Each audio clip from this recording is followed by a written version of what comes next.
بسم اللہ الرحمن الرحیم 6 کلاس۔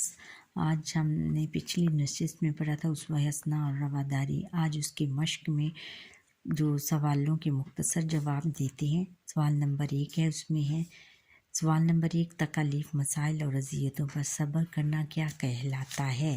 تکالیف، مسائل اور اذیتوں پر صبر کرنا اور ان کو خندہ پیشانی سے برداشت کرنا، یعنی ہنستے دل سے، یعنی بہت اچھے طریقے سے ان کو برداشت کرنا تحمل اور رواداری کہلاتا ہے۔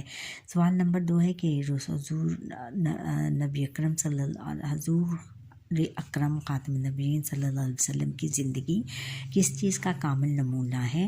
جواب، آپ خاتم النبیین صلی اللہ علیہ وسلم کی زندگی صبر، تحمل اور برداشت کا کامل نمونہ ہے، جس کی پوری انسانی زندگی میں کوئی مثال نہیں ملتی۔ آگے ہے کہ نبی اکرم خاتم النبیین، سوال نمبر 3 ہے کہ نبی اکرم خاتم النبیین صلی اللہ علیہ وسلم نے فتح مکہ کے موقع پر کفار کے ساتھ کیسا سلوک کیا؟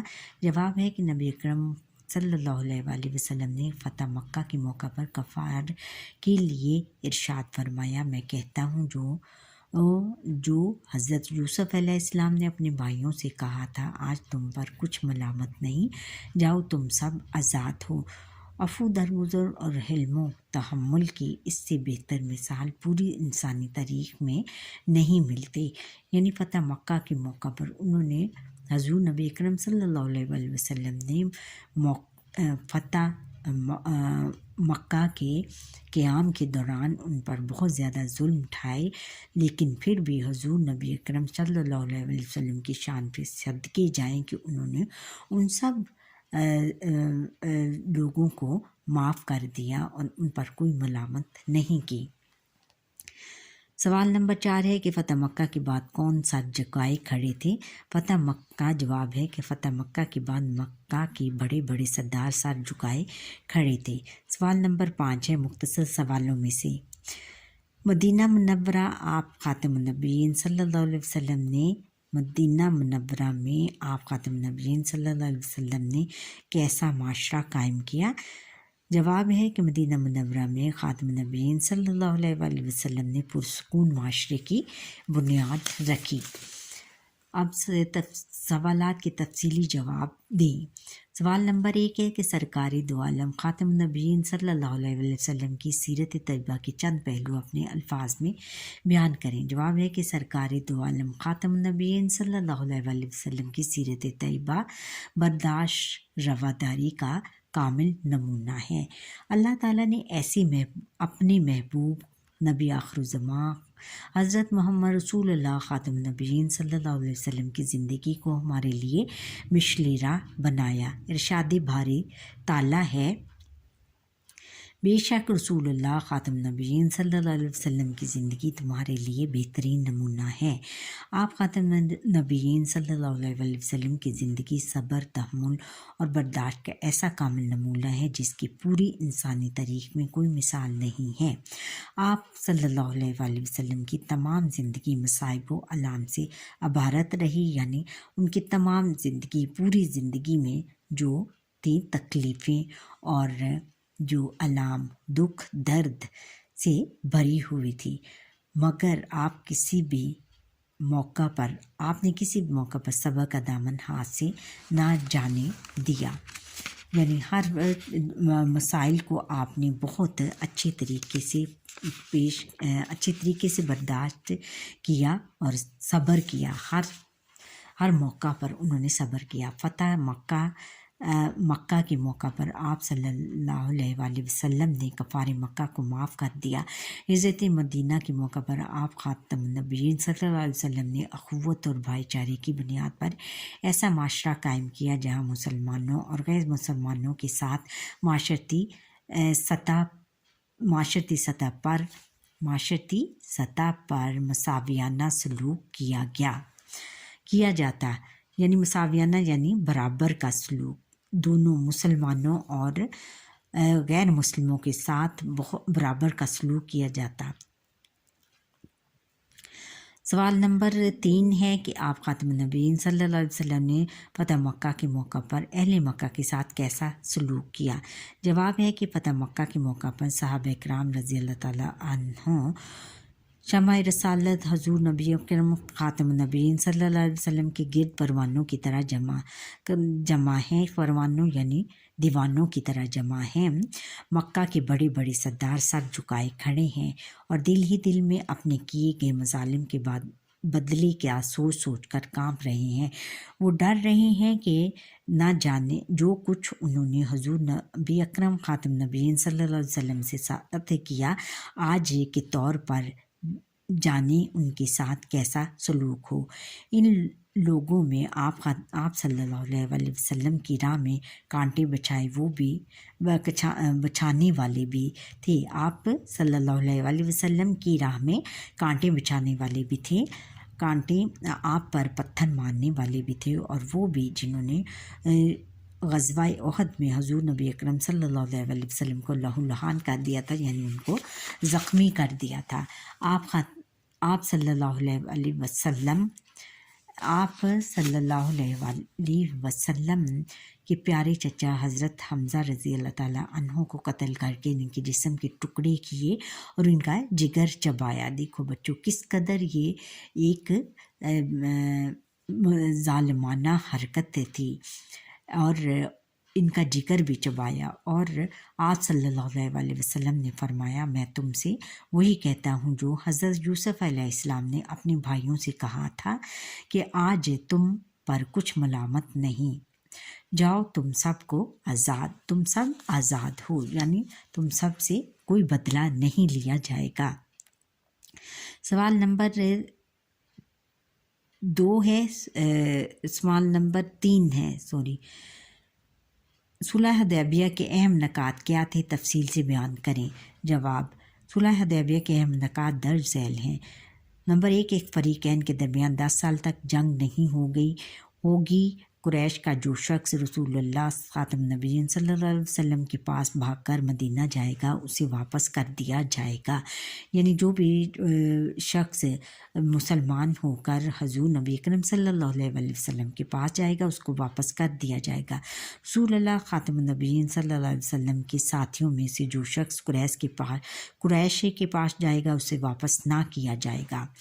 قبائل میں سے کوئی قبیلہ کسی ایک فریق کا حلیف بن کر معاہدے میں شامل ہو سکتا ہے، یعنی تمام قبیلوں کے جو فریق ہیں، یعنی ان کے جو رکن ہیں، ان کا جو ایک بھی فرد کسی کا حلیف بن کے دوست بن کر معاہدے میں شامل ہو سکتا ہے، یعنی اس معاہدے میں جو کہ معاہدہ لکھا جا رہا تھا اس میں شامل ہو سکتا ہے۔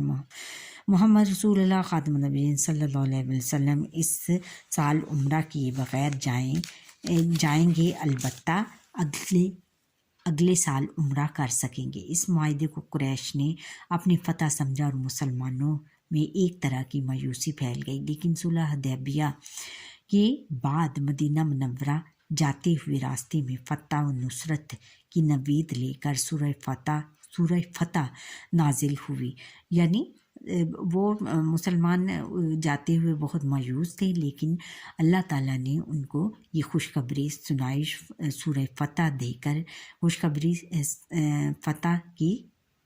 فتح نصرت کی، یعنی ان کو یہ خبر سنائی کہ آپ فتح یاب ہو۔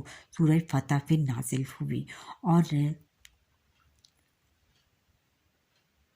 اور بعد میں سب نے دیکھ لیا کہ اس معاہدے کی برکت سے اسلام کو ایک عظیم تحریک اور دین کے طور پر تسلیم کیا گیا۔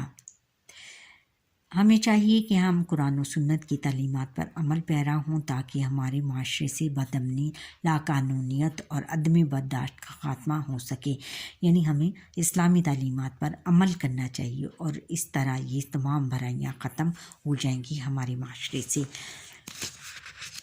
اب آگے ہے کہ آگے ہم نے یہ جواب دینے ہیں۔ اب نیکسٹ کویشچن ہے کہ اگلا سوال ہے کہ سبق کہ متن کے مطابق موضوع اور درست جواب پر ٹک مارک کا نشان لگائیں۔ سرکار دو عالم خاتم نبیین صلی اللہ علیہ وسلم کی سیرت طیبہ کامل نمونہ ہے برداشت اور رواداری کا، عبادات کا، معاملات کا، عقائد کا، برداشت اور رواداری کا، اس کا برداشت اور رواداری کا۔ اللہ تعالیٰ نے اپنے محبوب نبی آخر الزماں خاتم النبیین صلی اللہ علیہ وسلم کی زندگی کو ہمارے لیے بنایا راستہ مشل راہ سادہ نعمت راست مشل راہ کیا بتائیں گے ہم مشل راہ مکمل نمونہ جس کو کہتے ہیں۔ آپ خاتم النبیین صلی اللہ علیہ وسلم نے جب اہل مکہ کو ایک اللہ پر ایمان لانے کی دعوت دی تو وہ بن گئے دوست جانی دشمن مددگار اہل ایمان جانی دشمن ان کے بن گئے، یعنی جان کے دشمن۔ فتح مکہ کے موقع پر شمع رسالت رسول حضور خاتم النبیین صلی اللہ علیہ وسلم کے گرد پروانوں کی طرح جمع تھے۔ دوست صحابہ کرام رضی اللہ تعالیٰ عنہم، کفار اور سردار کون؟ صحابہ کرام رضی اللہ تعالیٰ عنہم۔ حضرت حمزہ رضی اللہ تعالیٰ عنہ شہید کیے گئے غزوہ خندق میں، غزوہ بدر میں، غزوہ احد میں، غزوہ تبوک میں، غزوہ احد میں۔ مذہبی رواداری اور امن و امان کو فروغ ملا میثاق مدینہ میں، صلح حدیبیہ میں، اخوت سے، عبادت سے، میثاق مدینہ سے۔ میثاق مدینہ میں یہ شرط بھی شامل تھی کہ ظالم کے مقابلے مظلوم کی مدد مظلوم کی جائے گی، سفارش مدد حاجت اور سرپرستی مدد۔ سبق کا خلاصہ لکھنا ہے، یہ خلاصہ میں آپ کو بیٹا کل لکھ کے دے دوں گی، خالی جگہ پور کریں۔ سرکار دو عالم سیرت طیبہ سرکار دو عالم صلی اللہ علیہ وسلم کی سیرت طیبہ ڈیش اور ڈیش کا کامل نمونہ تھی برداشت اور رواداری کا،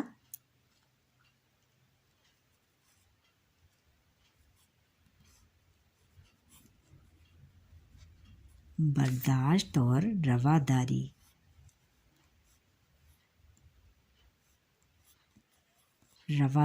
کا کامل نمونہ ہے۔ آپ خاتم النبیین صلی اللہ علیہ وسلم کی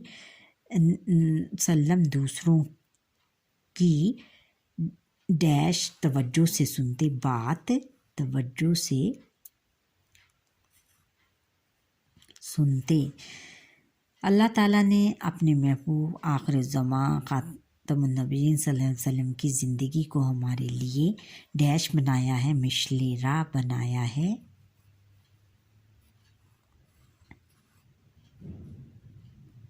یعنی راستہ دکھانے والا بنایا ہے۔ اچھا آگے ہے کہ مکہ کے بڑے بڑے ڈیش سر جھکائے کھڑے تھے، سردار کیا لکھنا ہے ادھر؟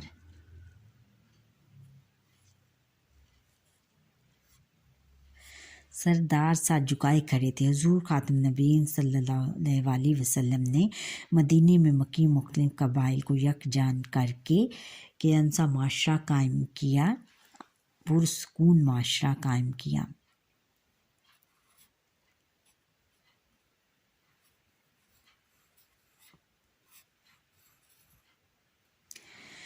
پرسکون معاشرہ قائم میثاق مدینہ ڈیش ہم آہنگی کی بنیاد بنا، بین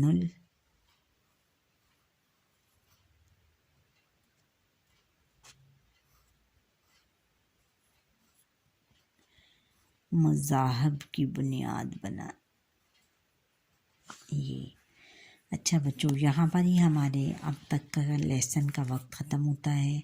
آپ مجھے لائک، سبسکرائب اور بیل آئٹم پر کلک کریں اور شیئر بھی کریں اور کمنٹ کرنا نہ بھولیے گا۔